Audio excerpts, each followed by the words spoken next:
बिस्मिल्लाहिर्रहमानिर्रहीम। सही बुखारी हदीस नंबर 403। अब्दुल्लाह बिन उमर से रिवायत है, आपने फरमाया कि लोग क़बा में फ़जर की नमाज़ पढ़ रहे थे कि इतने में एक आने वाला आया।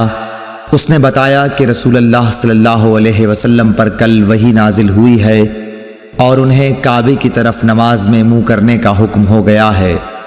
चुनाचा उन लोगों ने भी काबे की जानिब मुँह कर लिए, जबकि उस वक्त वो शाम की जानिब मुँह किए हुए थे, इसलिए वो सब काबे की जानिब घूम गए।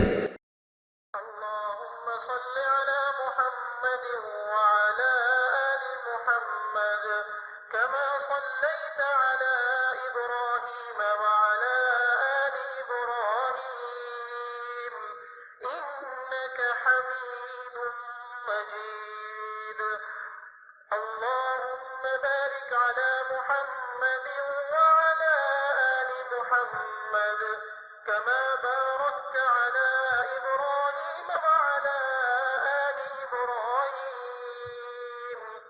इन्नका हमीदुम मजीद।